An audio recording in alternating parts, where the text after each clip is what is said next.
இந்த ஜாதகத்தை பார்க்கலாம். சிம்ம லக்கினம், மேசத்தில் ராகு, கன்னியில் செவ்வாய் மற்றும் சந்திரன், துலாத்தில் கேது, சூரியன் மற்றும் சுக்கிரன், விருச்சிகத்தில் புதன் மற்றும் சனி, மகரத்தில் குரு.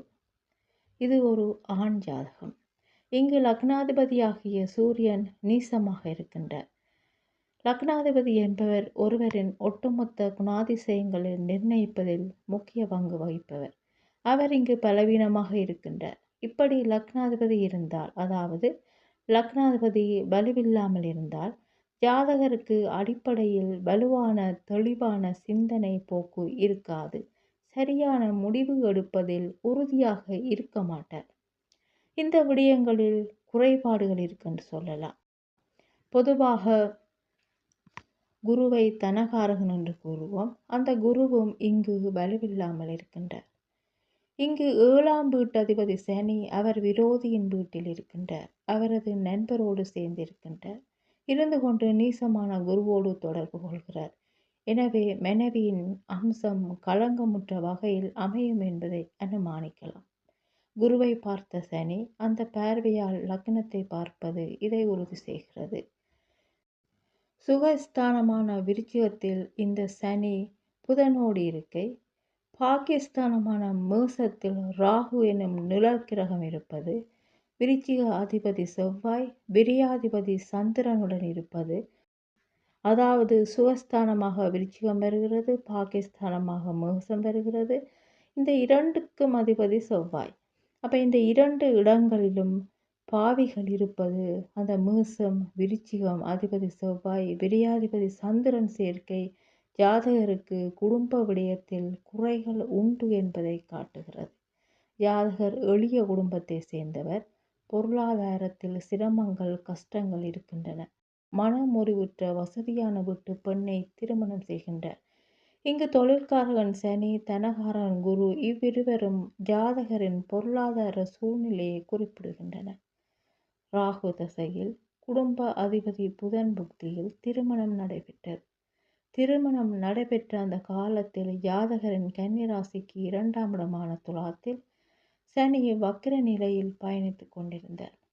ஜாதகத்தில் உள்ள சனி நீசமான குருவோடு தொடர்பு. எனவே நீசமான வகையில் களங்கமான மனைவியை ஜாதகருக்கு கொண்டு வந்து சேர்த்துள்ளது. வக்கிரமான கிரகம் அதன் உச்ச ராசியில் வக்கிரமானால் அதற்கு நேரெதிரான பலனை கொடுக்கும். அப்போ இங்கு சனி நீசமான நிலையில் இருக்கின்றார் என்றுதான் நாங்கள் எடுக்க வேண்டும். பிறப்பு ஜாதகத்தில் 7ஆம் வீட்டதிபதி சனி அவர் மேலே திருமணம் செய்யும் போது கோச்சார ராகு பயணிக்கின்றது. குடும்பத்துக்கு வரும் மனைவியின் அம்சத்தை இது காட்டுகிறது. அதாவது 7ஆம் அதிபதி சனி மீது கோச்சார ராகு பயணம். இது மனைவி களங்கம் என்று காரக வகையில் உணர்த்துகிறது.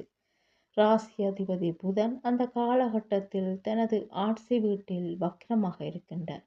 புதன் பத்திரங்களை குறிப்பவர். விவாகரத்தான மனைவியை அடையும் மனநிலையை ராசிக்காரகன் புக்திகாரகன் என்ற வகையில் ஜாதகருக்கு ஏற்படுத்தியுள்ளார். புதன் குடும்பகாரகன். புதனுடன் இணைந்து திருமண காலத்தில் நின்றது குறிப்பாக மேற்குறிப்பிட்ட வகையில் குடும்பம் அமையும் என்பதை இது உணர்த்துகின்றது என்று சொல்லலாம். மற்றொரு ஜாதகத்தை பார்க்கலாம்.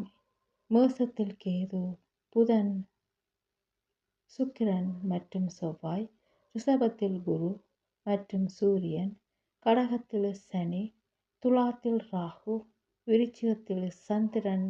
விருச்சிக லக்கினம். இது விருச்சிக ராசி, விருச்சிக லக்கினம். லக்னத்தில் நீச சந்திரன், அதாவது 9ஆம் அதிபதியான அவர் லக்னத்தில் நீசமாக இருக்கின்றார். ஆனால் திக்பலத்தோடு இருக்கின்றார். இந்த சந்திரன் களத்திர ஸ்தானமான 7ஆம் வீட்டையும் குடும்பஸ்தான அதிபதியான குருவையும் பார்வையிடுகின்றார். குருவை தனகாரகன் என்று பொதுவாக அழைப்பர். சந்திரன் வீட்டில் சுகஸ்தான அதிபதியான சனி இருக்கின்றார். ஜாதகர் சுகப்படும் விதம் களங்கமுற்ற வகையில்தான், அதாவது களங்கமுற்ற பெண்ணிடம்தான் என்பதை காட்டுகிறது. தாம்பத்திய ஸ்தானமான 12ஆம் இடத்தில் ராகு இருந்து படுக்கைக்கு வரும் துணைவரின் அம்சம் தனது காரக அடிப்படையில் களங்கமுற்றவர் களங்கமடைந்தவர் என்பதை காட்டுகிறது. குடும்பகாரகன் குருவை நீசசந்திரன் பார்ப்பதால் குடும்பம் களங்கமுற்ற வகையில் அமையும் என்பதை இது உணர்த்துகின்றது என்று சொல்லலாம். இந்த ஜாதகத்தை பார்க்கலாம்.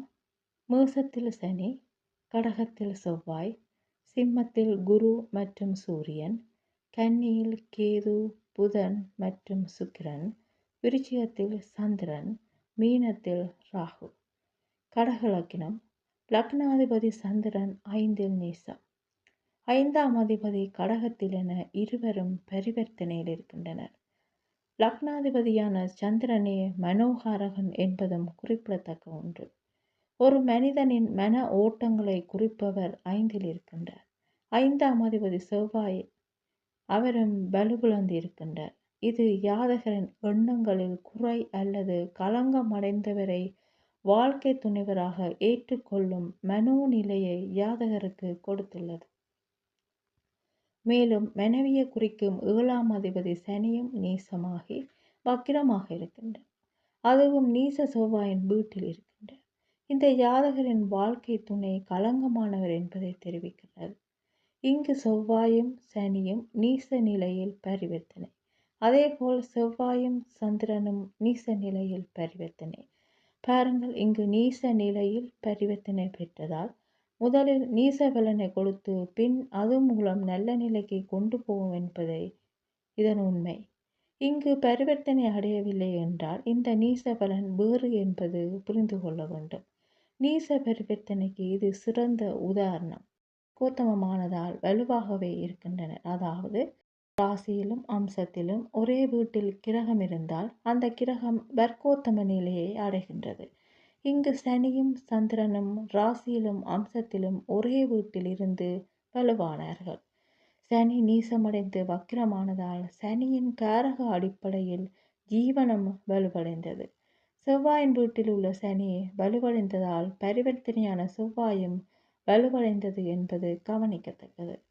செவ்வாய் விவேகம், துடுதுடுப்பு, கோபம், அவசரம் போன்றவற்றுக்கு காரகத்துவம் பெற்ற கிரகம். சந்திரன் விரைவுத்தன்மைக்குரிய கிரகமாகும். இவற்றின் அடிப்படையில் ஜாதகர் இந்திய கிரிக்கெட் அணியின் தலைசிறந்த வேகப்பந்து வீச்சாளர்களில் ஒருவரான ஜவஹர் ஸ்ரீநாத் ஆவார். இவர் தனது புகழின் உச்சத்தில் இருந்தபோது திருமணமாகி மனமுறிவுற்றவரை விரும்பி மனம் புரிந்தவர் என்பது குறிப்பிடத்தக்க ஒன்றாகும்.